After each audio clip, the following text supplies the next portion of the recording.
Bienvenido a su estudio bíblico, semana 15, Gálatas, capítulo 6, versos del 5 al 10. El día de hoy vamos a tocar el tema de la ayuda mutua en su segunda parte. Vamos a dar lectura a nuestro pasaje. Gálatas 6, capítulo 5 dice: cada uno es responsable ante Dios de su propia conducta. El que es instruido en el mensaje de Dios debe compartir con su maestro todo lo bueno que recibe. No crean ustedes que pueden engañar a Dios, cada uno cosechará lo que haya sembrado. Si seguimos nuestros malos deseos, moriremos para siempre, pero si obedecemos al Espíritu, tendremos vida eterna. Así que no nos cansemos de hacer el bien, porque si seguimos haciéndolo, Dios nos premiará a su debido tiempo. Siempre que nos sea posible, hagamos el bien a todos, pero especialmente a los seguidores de Cristo. Y Pablo continúa con el tema de la ayuda mutua, pero en esta segunda parte más bien se va a concentrar en el hecho de la responsabilidad de cada uno. No somos responsables de los demás, pero sí somos responsables de nuestra conducta, que es de lo que daremos cuenta el día que el Señor nos llame ante su trono. Vamos a verlo. Gálatas capítulo 6, verso 5 dice: cada uno es responsable ante Dios de su propia conducta. ¿Y cuántas veces a los que son hermanos mayores no los hicieron responsables de la conducta de sus hermanos menores? Recuerdo que cuando mis padres salían de casa, yo era el responsable de lo que sucediera durante su ausencia. Y pareciera que muchos de nosotros seguimos arrastrando este patrón, esta conducta dentro de la iglesia, y pareciera que somos responsables de lo que hacen los demás, o cuando menos con nuestra actitud eso es lo que reflejamos. Porque estamos más pendientes de lo que hacen o dejan de hacer otros que de lo que hacemos nosotros mismos. Pablo nos recuerda que no somos responsables de los demás. No. Tú eres responsable de ti mismo, yo soy responsable de mí mismo. Tú no darás cuenta de mí, así como yo no daré cuentas de ti. Pero aquí surge la pregunta: ¿qué pasa en el caso de los pastores o de los padres de familia? Porque por años nos han enseñado que los pastores somos responsables de cada una de las ovejas y hay de ellas si se llegan a perder.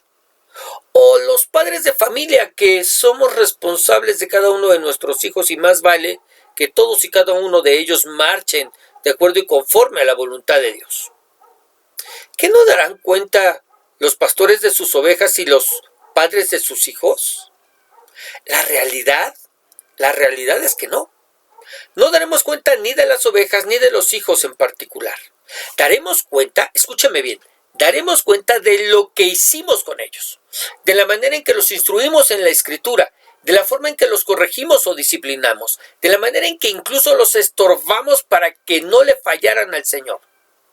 Pero de lo que ellos en particular hicieron, no. El padre no es responsable de las malas decisiones de los hijos, así como el pastor tampoco es responsable de las malas decisiones y acciones de las ovejas. Recordemos que los pecados de los padres no caerán sobre los hijos, así como los pecados de los hijos no lo harán sobre los padres. Vamos a mirarlo. Ezequiel 18:20. El alma que pecare, esa morirá. El hijo no llevará el pecado del padre, ni el padre llevará el pecado del hijo. La justicia del justo será sobre él, y la impiedad del impío será sobre él. Pero aquí, precisamente en este punto, se presta para tocar el siguiente tema. ¿Cuántas veces no hemos escuchado que se enseña que la conducta de los hijos refleja lo buenos o lo malos padres y creyentes que somos? De donde, si tenemos buenos hijos es porque fuimos buenos padres y buenos creyentes que educamos a nuestros hijos en el temor del Señor. Pero si tenemos malos hijos, llamémoslos inquietos, entonces eso quiere decir que fuimos no solamente malos padres, sino que también malos creyentes. Yo le pregunto, ¿lo ha escuchado? ¿Qué piensa? Ahora, yo le voy a decir algo. Si así fuera, si esto fuera verdad, si buenos padres hicieran buenos hijos y malos padres hicieran malos hijos, entonces Dios sería mal padre y mal creyente.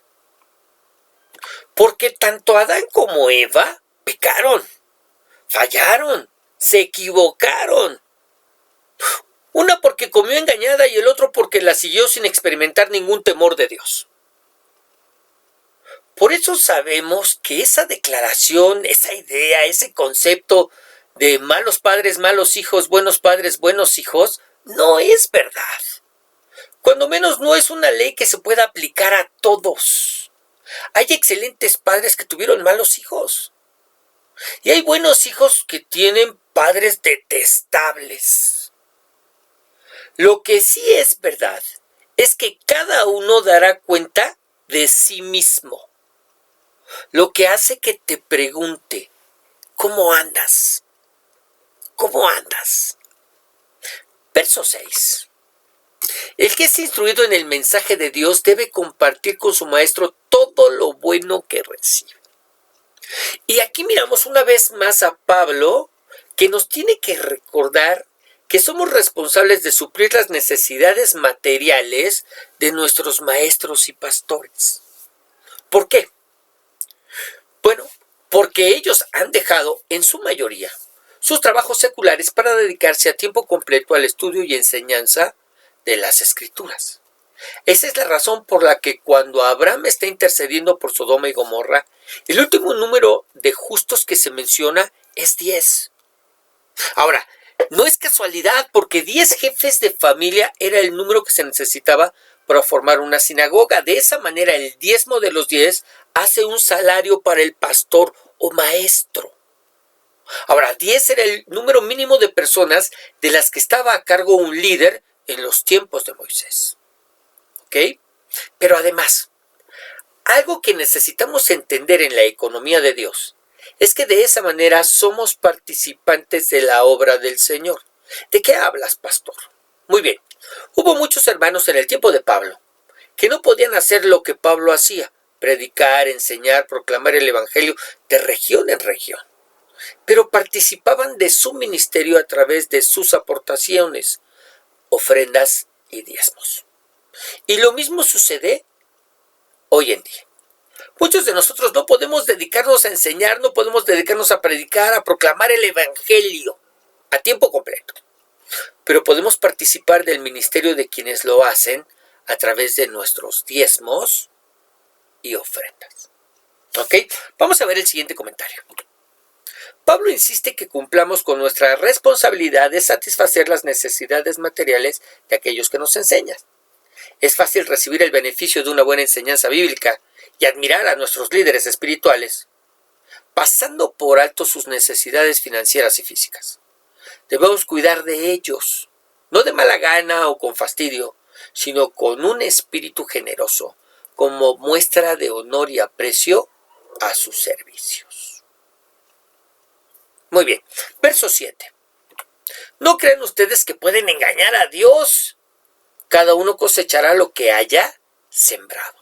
Ahora, qué curioso que hable de que no podemos engañar a Dios, precisamente después de hablar de nuestra responsabilidad de atender a las necesidades de nuestros pastores y maestros. Y es que es muy probable que entonces, como ahora, hubiera hermanos en la fe que no ofrendaban ni diezmaban con el pretexto de que no les alcanzaba, buscando engañar a los líderes. Pero Pablo les dice que cuando den cuentas de sí mismos, no piensen que podrán engañar a Dios como lo hicieron con los hermanos de la iglesia, porque Dios no puede ser burlado, y será entonces que recibirán lo que hayan sembrado. Y es que se nos olvida que al diezmar y ofrendar, estamos haciendo tesoro en el cielo.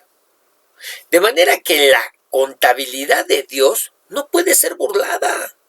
Cada uno recibirá en la justa proporción a la que dio.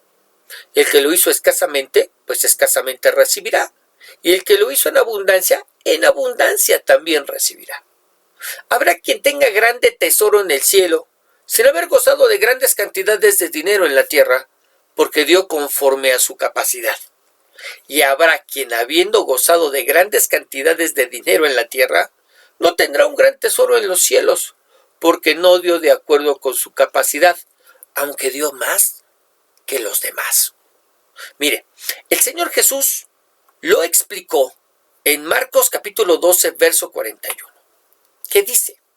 Estando Jesús sentado delante del arca de la ofrenda, miraba cómo el pueblo echaba dinero en el arca, y muchos ricos echaban mucho. ¿Cómo echaban muchos ricos? Muchos ricos echaban mucho. Y vino una viuda pobre y echó 2 blancas, o sea, un cuadrante, o sea, una cantidad muy pequeña.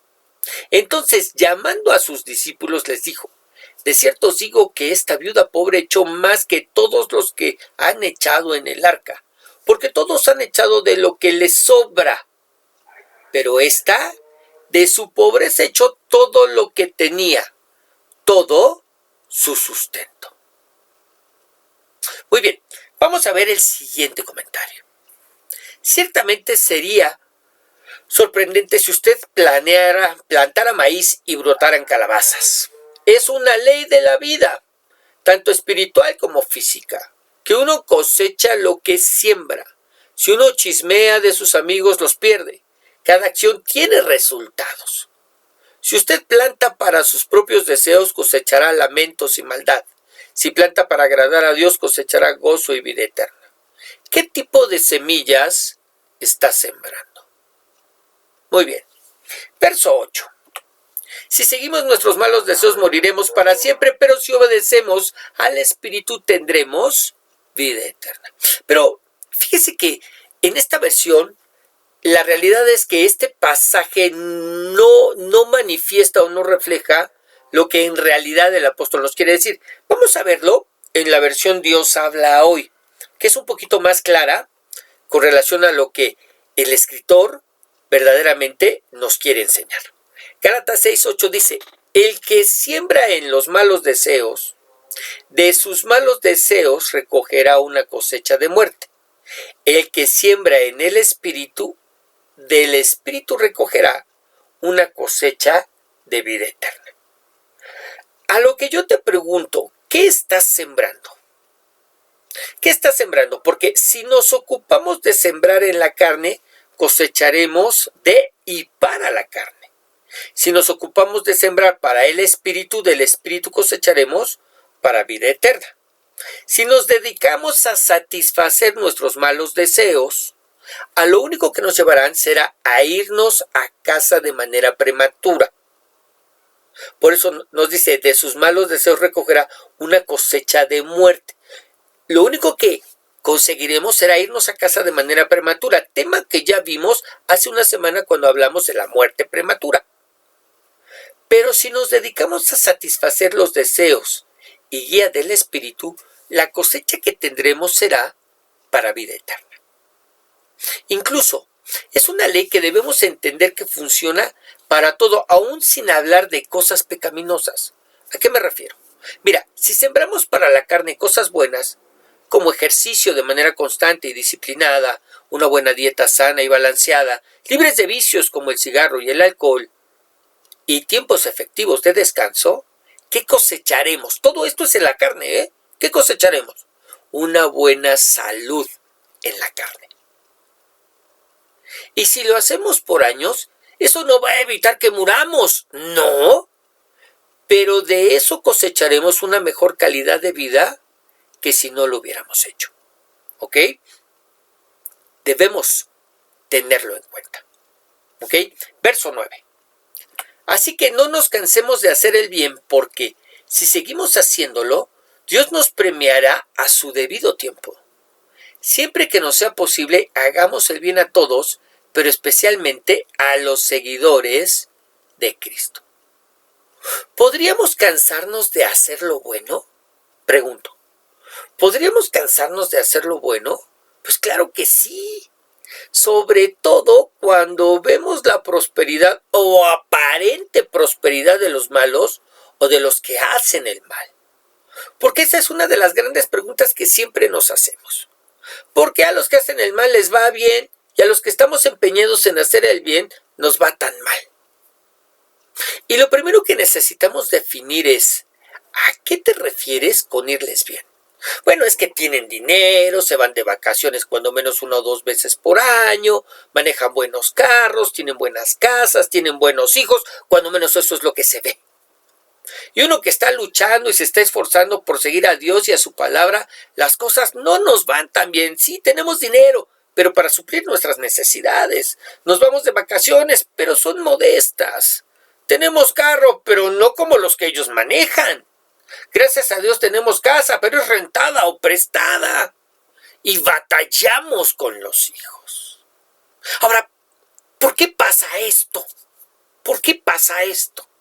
Y lo primero que tenemos que aprender es que la prosperidad de ellos es aparente. ¿A qué me refiero? Ya vimos en el verso anterior que lo que se siembra para la carne es de la carne y finalmente terminará en muerte, desaparecerá. Piense en una persona que es próspera, sin Dios, pero con mucho dinero, fama y dama. Yo le pregunto, ¿cuánto tiempo le durará todo lo que tiene? Pues mientras viva. Quizás tiene tanto que los hijos y los hijos de sus hijos lo heredarán. Sí. Pero a ella solo le durará el tiempo que viva, porque cuando se muera, todo se quedará. ¿Y qué pasará después con ella? Pasará toda una eternidad en el infierno sufriendo. Eso es lo mismo que vio Asaf cuando escribió el Salmo 73.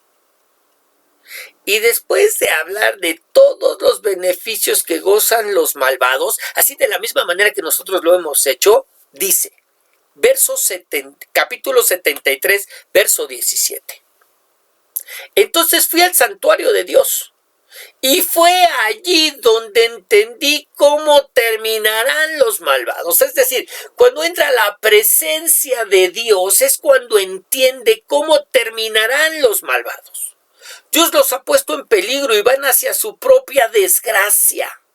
En un abrir y cerrar de ojos terminarán por ser destruidos. El terror acabará con ellos. Cuando Dios entre en acción, hará que sean olvidados como se olvida una pesadilla.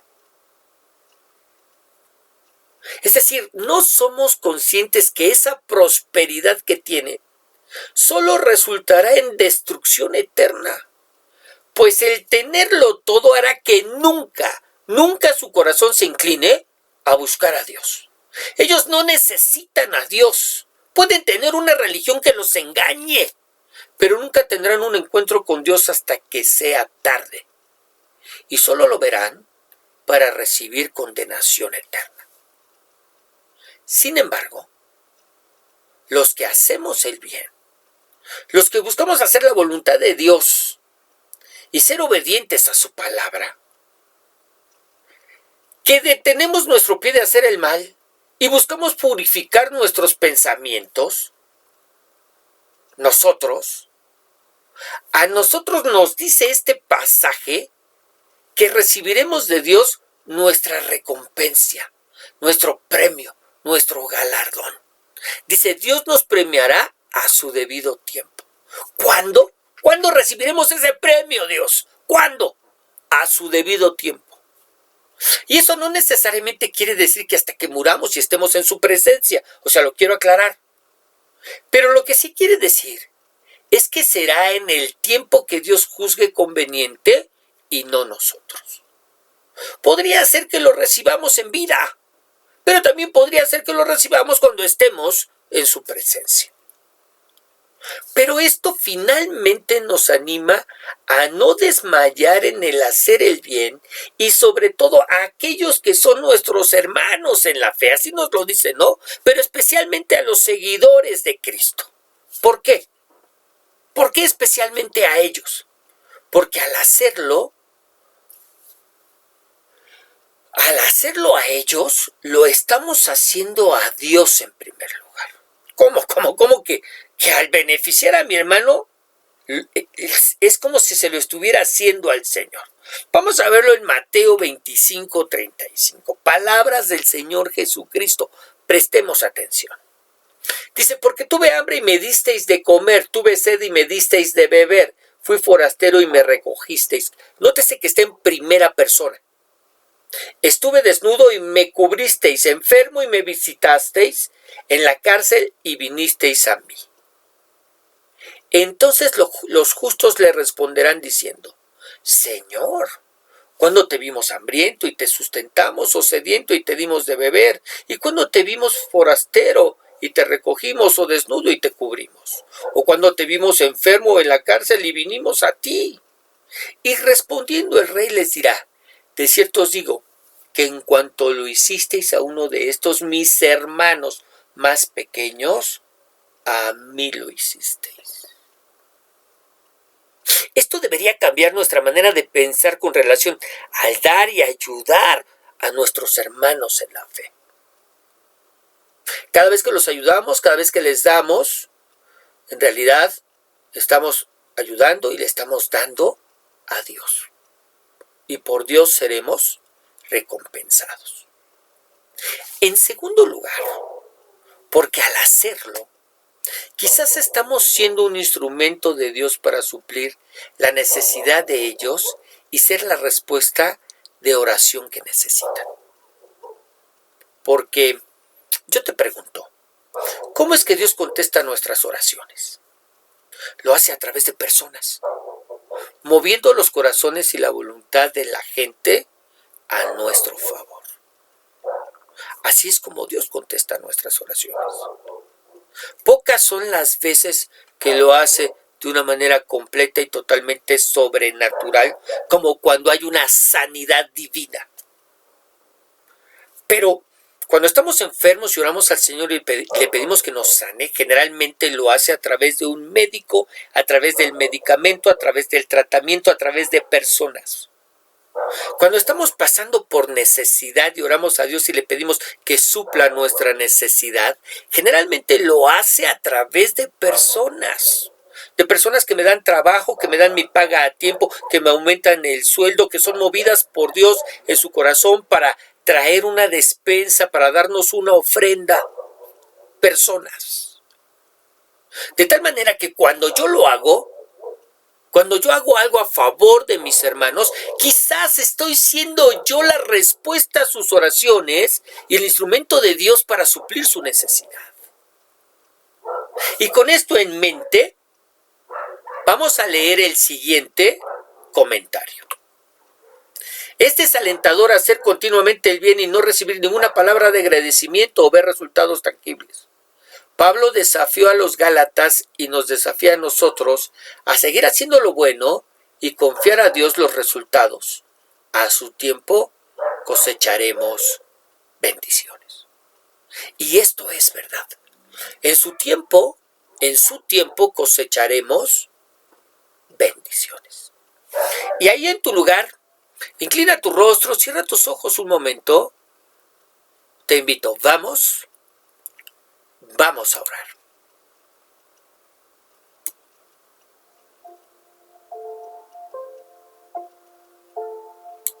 Señor Dios y Padre Celestial, queremos alabarte, queremos bendecirte, queremos glorificarte, exaltarte, queremos darte gracias, Dios. Gracias por lo que nos has enseñado el día de hoy. Gracias porque a través de esta porción de la palabra, breve, concisa, pero efectiva, nos has enseñado, bendito Padre Celestial, que somos responsables de nosotros. Que el día que estemos delante de tu presencia, lo haremos para dar cuenta de lo que nosotros hicimos. Quizás es el tiempo y el momento de dejar de poner los ojos en los que están a nuestro alrededor y comenzar a mirarnos, Señor. Comenzar a juzgarnos, a criticarnos, obvio, a nosotros mismos, para de esa manera corregirnos, sabiendo que algún día estaremos delante de ti para dar cuenta. Sí, para darte cuentas a ti. Dios, en el nombre de Jesús, que podamos estar al cuidado y al pendiente de aquellos que nos enseñan. Dios, que no lo hagamos de mala gana. Que no lo hagamos tampoco como una obligación o como una carga, Señor. Porque mira, Dios, que en este nuestro andar en ti nos hemos encontrado con personas que así lo miran y que incluso se han atrevido a decirnos: ay, ¿hasta cuándo tendremos que hacerlo? Señor, no han entendido que están haciendo tesoro en el cielo, que lo que están dando en realidad está funcionando a favor de ellos y cumpliendo con el propósito por el que tú lo has ordenado.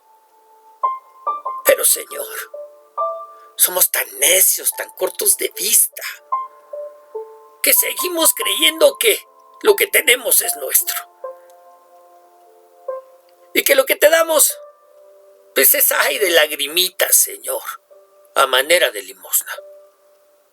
Padre, en el nombre de Jesús, ayúdanos a mirar las cosas como son. Quita todo engaño de nuestro corazón y toda avaricia, Señor, de nuestras vidas.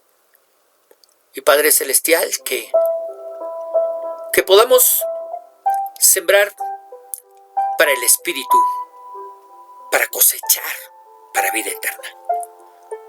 Y que no satisfagamos los deseos de la carne, tema que ya vimos, Señor, en clases anteriores. Dios, en el nombre de Jesús, en el nombre de Jesús, que podamos ser esos hombres que hacen, que actúan de acuerdo y conforme a tu voluntad, sabiendo que el bien que hacemos y sobre todo a aquellos que son de Cristo, en primer lugar te lo estamos haciendo a ti y en segundo lugar estamos siendo un instrumento en tus manos que quizá sea la respuesta a la oración de los tuyos. En el nombre de Jesús, Señor, te lo pedimos. Amén. Muy bien, que el Señor te bendiga, que el Señor haga resplandecer su rostro sobre ti y sea ese mismo Señor el que te dé paz. Le damos en verdad gracias a Dios por este tiempo que hemos podido pasar, esperando que haya sido de bendición para tu vida. Y no dejamos de recordarte y nos escuchamos todos los días a través de un devocional diario. Los días domingo tenemos una reflexión y todos los lunes recibimos nuestro estudio bíblico. Que el Señor siga bendiciendo tu vida.